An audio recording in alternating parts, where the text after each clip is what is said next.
안녕하세요. 그리스도 중심 성경 읽기를 하고 계신 성도 여러분. 지난번에 이어서 시편을 계속 보도록 하겠습니다. 시편은 총 5권으로 되어 있고 전체의 주제는 세상은 악하고 하나님의 말씀을 어기면서 대적하지만 장차 오실 메시아가 세상을 이기고 승리하실 테니까 하나님의 백성들은 신실하게 인내하면서 하나님의 말씀을 주야로 묵상하고 지켜야 한다는 것이라고 말씀드렸던 것 기억하시나요? 우리는 지난주에 20편까지의 이야기를 훑어보았으니까 이제 21편부터 40편을 생각해 보겠습니다. 많은 학자들이 시편 21편부터 25편은요. 일종의 스토리가 있다는 것을 발견했습니다. 실제로 이제 21편부터 쭉 보잖아요. 그럼 21편은요. 하나님께서 메시아 왕을 세우시고 그를 높이실 것이라 라는 일종의 희망을 이야기합니다. 21편 1절부터 볼까요? 여호와여 왕이 주의 힘으로 말미암아 기뻐하며 주의 구원으로 말미암아 크게 즐거워하리이다. 그의 마음의 소원을 들어주셨으며 그의 입술의 요구를 거절하지 아니하셨나이다. 그렇죠? 하나님께서 왕을 세우셨고 왕을 돌보고 계신다. 이런 의미인 거죠. 그렇죠?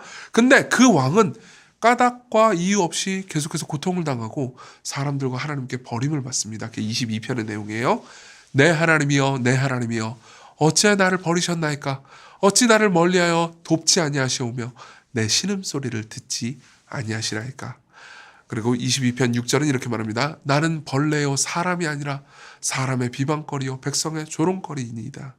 이건 사실 왕인 다윗 개인의 경험이기도 하고요. 그리고 이제 이 왕이 그러니까 까닭 없이 고통당한다 이런 것들을 말해주기도 하죠.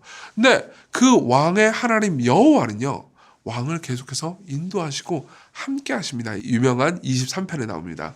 여호와는 나의 목자시니 내게 부족함이 없으리로다. 그러니까 여기서의 나는 왕을 가리키는 거죠. 다윗 본인을 가리키는 겁니다. 내가 사망의 음침한 골짜기로 다닐지라도 해를 두려워하지 않을 것은 주께서 나와 함께 하심이라. 주의 지팡이와 막대기가 나를 안위하시나이다. 무슨 말입니까? 사망의 음침한 골짜기로 안 가게 하시진 않아요. 가게는 하십니다. 그렇지만 사망의 음침한 골짜기에 버려두시지도 않습니다. 함께 하시죠. 그래서 어떻게 돼요? 그 왕은요. 결국 전쟁에서 승리하고 개선다운 장구처럼 들어옵니다. 그게 24편에 나와요. 문들아 너희 머리를 들지어다. 영원한 문들아 들릴지어다. 왜 그러냐면 그때 당시에 문은 이렇게 밑에서 쭉 올라오는 구조였거든요. 그러니까 이제 개선을 한 장군 왕이 문들아 너희 머리를 들지어다. 그러면 이제 옆에서 문지기들이 막 이렇게 문을 돌려가면서 문을 쫙 들거든요. 영원한 문들아 들릴지어다. 영광의 왕이 들어가시리로다. 이거는요 우리가 잠시 후에 살펴보긴 하겠지만 왕이신 예수님의 이야기이기도 하지만요. 다윗의 이야기이기도 하고요. 그리고 왕 같은 제사장으로 부르심을 받은 우리의 이야기이기도 합니다. 우리는 세상을 섬기는 왕으로 하나님께로부터 부르심을 입었어요. 그리고 삶에서 하나님과 사람들로부터 버림을 받는 것처럼 고통을 겪죠. 보통 우리가 고통당할 때 기도해도 하나님께서 안 들어주시는 것처럼 생각돼서 하나님 나를 버리셨나 이렇게 생각할 때가 있잖아요. 그렇지만 신실하게 인내하면서 나와 동행하시고 사망의 음침한 골짜기 가운데서도 나와 함께 하시는 하나님을 바라볼 때 나를 인도하시는 내 목자를 바라볼 때 결국 승리할 것이다. 이거는 모든 성도들의 이야기이기도 합니다.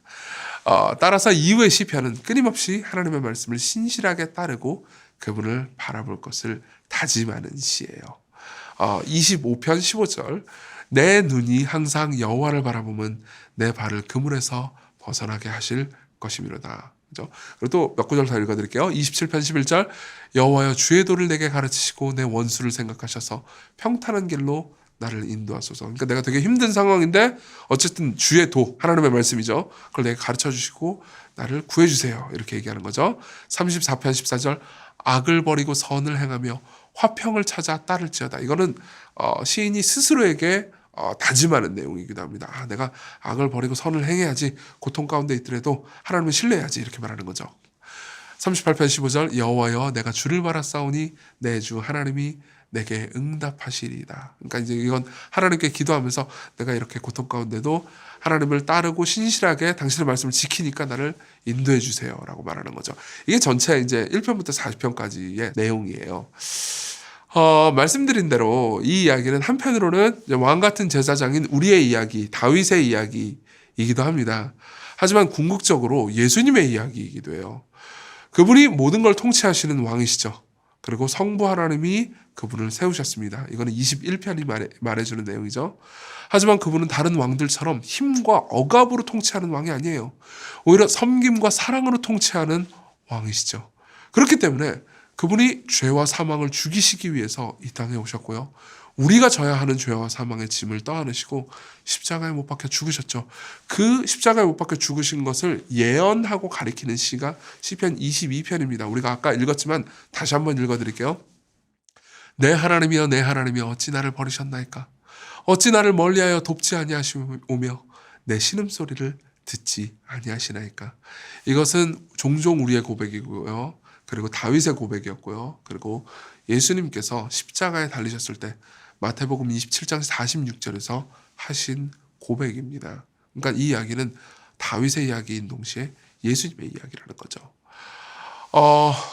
다윗이 이 시를 비록 쓰긴 했지만은 결국 이 시의 진정한 의미는 예수님이 성취하셨다는 겁니다. 그분이 우리 죄를 떠안으시고 하나님 앞에 죄인 취급을 받으셨어요. 그리고 우리가 받아야 되는 하나님의 버림을 받으셨죠. 하지만 생각해 보십시오. 우리가 이제 그리고 나서 24편에 왕이 개선한다라는 이야기를 들었잖아요. 그렇죠? 그런 것처럼 그분은 장사한 지 3일 만에 죽음에서 부활하셨습니다. 죄와 사망을 이기시고 승리하신 거죠. 여러분 이걸 떠올리면서 생각해 보면서 24편 7절 8절을 읽어보겠습니다. 제가 읽어드릴게요. 문들아 너희 머리를 들지어다. 영원한 문들아 들릴지어다. 영광의 왕이 들어가시리로다. 생각해보세요. 왕이 예수님이요. 죽으시고 부활하신 다음에 천국으로 탁 입성하십니다. 그리고 문들아 들어라 이렇게 이야기를 합니다. 그러니까는 천사들이 말합니다. 24장 8절 영광의 왕이 누구시냐? 그죠? 감히 이 천국에 자기의 의와 힘으로 들어올 수 있는 자가 없는데 누가 감히 이 천국의 문을 열라고 하느냐? 근데 죽음에서 부활하신 개선장군이신 예수님께서 열라고 하시는 거죠. 그래서 천사들이 놀라는 겁니다. 오, 강하고 능한 여호와시고 전쟁에 능한 여호와시로다. 무슨 말입니까? 이분은 단순히 사람이 아니에요. 여호와 하나님이시죠. 예수님은요. 그렇죠? 사람이신 동시에 하나님이신 분이 전쟁에서 승리해서 개선해서 들어오는 겁니다. 그러면서 예수께서 선포하시는 거죠. 문들아 너희 머리를 들지어다. 24장 9절 영원한 문들아 들릴지어다. 영광의 왕이 들어가시리로다. 이 예수님의 승리로 인해서요. 그분을 따르고 말씀을 인내하면서 지키는 모든 사람들 있잖아요. 그들은 죄에도 불구하고 예수님을 믿는 사람들은 죄인임에도 불구하고 예수님을 따라서 천국의 문에 입성할 수 있습니다. 승리할 수 있어요. 그분의 승리가 우리의 승리가 되었습니다. 그래서 삶에서 우리가 죄로 인해서 종종 패배할지라도 하나님을 신뢰하면서 궁극적으로는 우리가 결국 승리할 것을 믿을 수 있죠. 그분의 의가 우리의 의고 그분의 승리가 우리의 승리니까요.